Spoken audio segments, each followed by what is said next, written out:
Welcome back students to our maths class, chapter 5, decimal fraction, continuation of practice set 15. Now, the second part of practice set 15. Okay, here you will first mark that in the second part of practice set 15, the fourth and the sixth sum is omit.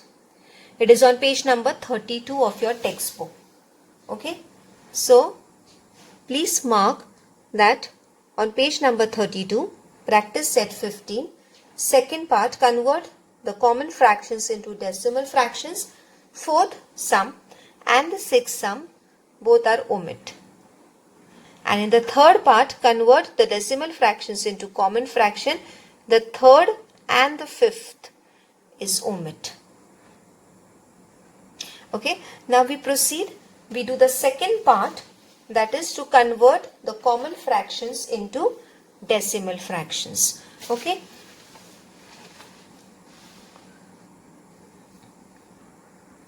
The first one, 3 upon 4.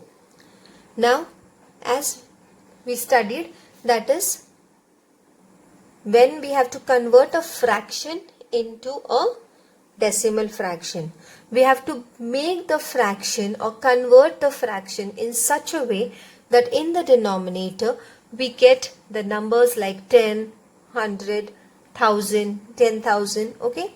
So now we write the first fraction as it is, and now we are going to decide that which number we multiply with 4 that we will get number 1 along with the zeros.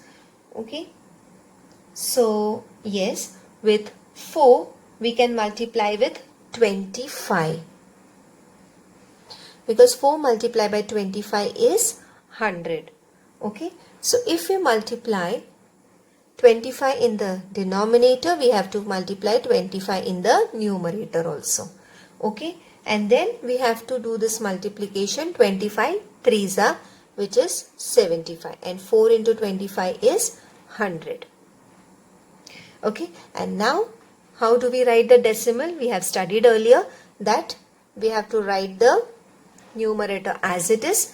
There are two zeros in the denominator, so we count from the right hand side two places, 1 and 2, and then we put a decimal. Since there is nothing in front of the decimal, we are going to put 0. I hope the first one is clear. Moving to the second one, 4 upon 5. Now 5 multiply by which number will give us the required number in the denominator.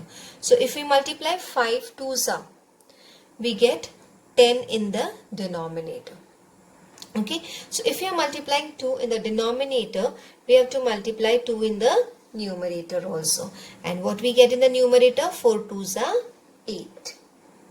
Okay, now since we have got the required number in the denominator, now what we are going to do is we are going to write the numerator as it is. Since there is only one zero in the denominator, from the right hand side we will count one place and then we will put a decimal. Since there is nothing in front of the decimal, we will put a 0. Moving to the third one, 9 upon 8. Now again 8 we multiply with which number that we will get maybe 100 or maybe 1000. Yes, we have done in the earlier sum, that is 8 multiplied by 125 will give us 1000 in the denominator. Okay, so if you are multiplying 125 in the denominator, we have to multiply 125 in the numerator also. Okay, now we can do this calculation in the rough work, that is 125 multiplied by 9. Okay, and what is the answer, children? It is 1125.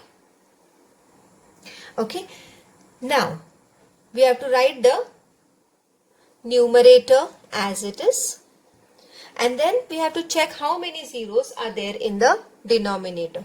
There are 3 zeros in the denominator. So from the right hand side, we have to count 3 numbers or 3 digits or 3 places and then put a decimal. So from right hand side means I start counting from 5. So 1, 2, 3 and a decimal. Okay, so we have got a decimal fraction 1.125. Okay, moving to the fifth sum, 36 upon 40. Now, before I start 36 upon 40, I had told you all earlier that we have to check whether the numerator and the denominator can be reduced to the smallest form. Okay, if you see here 36 upon 40, how we can check whether the numbers can be reduced to the smallest form? We have to see in which table they are divisible by which number they are divisible by. Okay, actually, so 36 and 40, they are present in the table of 4. Okay, so 4 9s are 36 and 4 10s are 40. Okay, so here I will write the fraction and I divide the numerator by 4 and the denominator also by 4. Remember that both the numbers in the numerator and the denominator should be divisible by the same number. So here I get 9 upon 10. Now before that we have to check whether we can reduce further. Now this is not possible because we have got already denominator 10. So now same, that is we write the numerator. Since there is 1 0 in the denominator, from the right hand side we count 1 place and then we put a decimal. Since there is nothing in front of the decimal, we put a 0. So also when you get such type of sums, we have to check whether the given fraction can be reduced to the smallest form.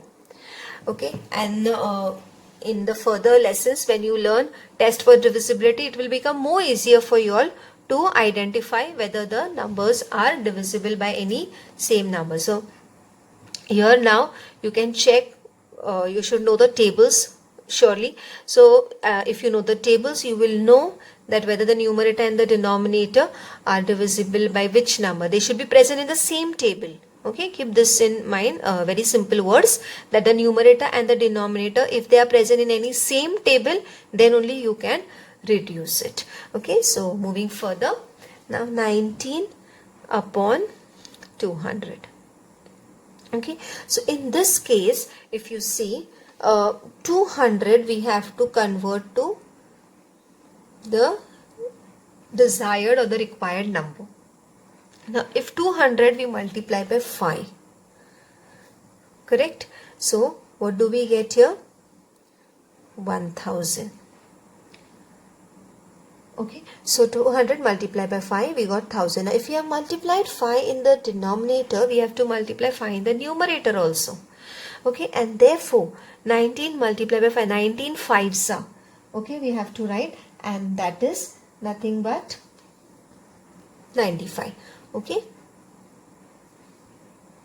and now further, that is denominator has 3 zeros. So first write the numerator, and since there are 3 zeros in the denominator, from the right hand side we have to count 3 digits or the 3 places. So 1, 2 and 3. Third is not there, so we have to add 0. Now 3 places, 3 zeros, 3 places, and then you will put a decimal and then 0. Okay, simple. Now the third part, convert decimal fraction into common fraction. Okay, so they have given in the form of a decimal fraction, we have to convert into a common fraction. Common fraction means with a numerator and a denominator. So we're just doing the opposite of what we did just now. So now this is 27.5. So what we have to do is, we have to write the number, given number, without the decimal. So now 27.5, I have written 275. I have not considered the decimal. And now this will come in the numerator, and what we will write in the denominator is, after the decimal, there are how many digits, or we will count the decimal place, any one. After the decimal, how many digits are there? There is only one digit, that is digit 5. So after the decimal, if there is one digit, we will put 1 0 down along with 1. Okay. Next, 0.007. So as I told you, we will write the given number without considering the decimal. So what will I write now? I'll write 0007. 0007. Okay, upon. This will go in the numerator. Now what will come in the denominator? I have to count how many digits are there after the decimal, or I have to count the decimal places. Now what are decimal places? Decimal places means after the decimal, how many numbers are there. So decimal places, there are 3 decimal places here, because there are 3 digits after the decimal. So we say that there are 3 decimal places. So if there are 3 decimal places, I'll put 3 zeros in the denominator along with 1. Now 7 has 3 zeros in the front, and this kind of number, the zeros which are in the front, okay, then we don't consider those, we consider only the number 7 here. So in this case, this is your final answer. Here also. Okay, now moving to the 4th one, we write, as I told you, we have to write the number without considering the decimal. So 39.15 we will write as 3915, which will go in the numerator, and what remains in the denominator is we have to count the decimal places. Now how many decimal places are here? 2 decimal places. Why 2 decimal places? Because after the decimal there are 2 digits. So this particular number is with 2 decimal places. So put 2 zeros in the denominator along with 1. And this is a Forman fraction which we want. The last one. Okay. As I told you, write the number without considering the decimal, which will go in the numerator. And what will come in the denominator? How many places? We have 3 places here. 3 decimal places. Because after the decimal there are 3 digits. So 3 decimal places. So 3 zeros in the denominator along with 1. And this becomes a final answer.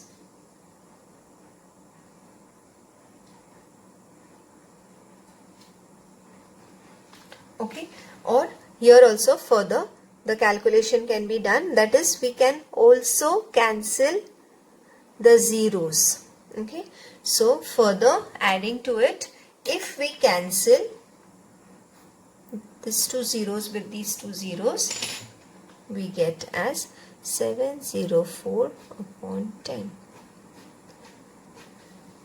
Any one answer is accepted. Okay, only the zeros which are there at the end we can cancel. So actually in the denominator there are 3 zeros, but we don't have the 3 zeros at the end. So we could cancel only 2 zeros in the numerator and the denominator. And the final thing we get is 704 upon 10.